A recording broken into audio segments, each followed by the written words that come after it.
It's IBC 2024 and I'm here on the Ross stand speaking to Darren. openGear news. We've got some updates, I believe. That's right. We're featuring two major product updates for the show. The first one is on our MC1 Master Control product. Yep. That's our keying and branding card that scales up to a full master control solution for openGear. Yep. We've enabled some new functionality on that. It is of course capable up to UHD signals, but for those who don't need that, who are using the card at up to 3 gig, we've freed up some internal resources and the user can now store up to 4 logos instead of 2 and have them available at the ready for keying. Right. And in addition to that, of course, master control being one of the final cards in your signal chain. It's where all the money is really going through before we hit our encoder and go to air with it. Mm-hmm. We've added a smart internal failover. Okay. So the user is able to look at video, audio, and ANC data parameters, select from a pool of parameters that are most important to them, and based on any failures in those areas, the card will do an automatic failover to any of the inputs. They can select that, or it could even go to one of the internal logos, so they could put a slate up or something along those lines.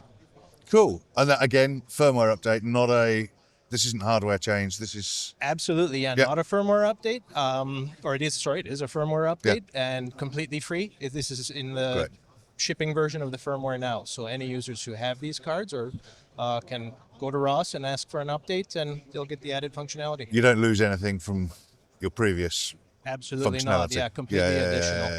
Yeah. Cool. So go and update now. Yeah. Yes, exactly. Yeah. Well worth it. There's another firmware update, I believe. There is indeed. So this one is related to our Gator toolbox.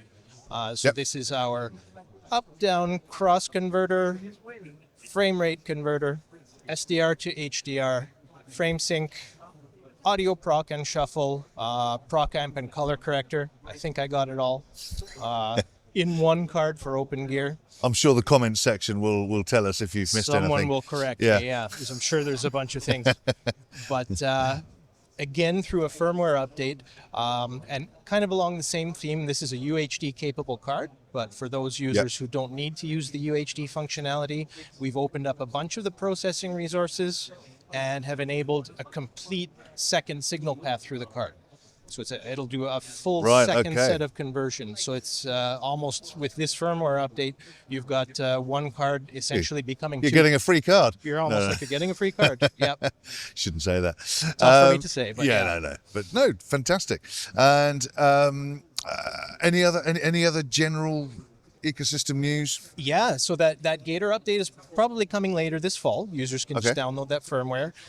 But just in general, looking at the openGear ecosystem, everything continues to go really well. The statistics are looking great. We're at about 170 openGear partners. Your partners love it. We've shipped in excess of 53,000 frames at this point. Right, okay. And we're looking at about 20,000 dashboard downloads every 6 months.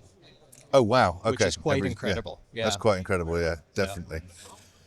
Great. So obviously on the Ross website, people can navigate through to the openGear, but openGear website, let's remind everybody where they can go for all the updates and all the news. So for the openGear community, it's www.opengear.tv. Great. And then for any of our Ross products, it's www.rossvideo.com. Thank you very much, Darren. Make sure you get over there and update your cards and get all those free new functionality. And for everything else that we've been doing at IBC 2024, it's kitplus.com.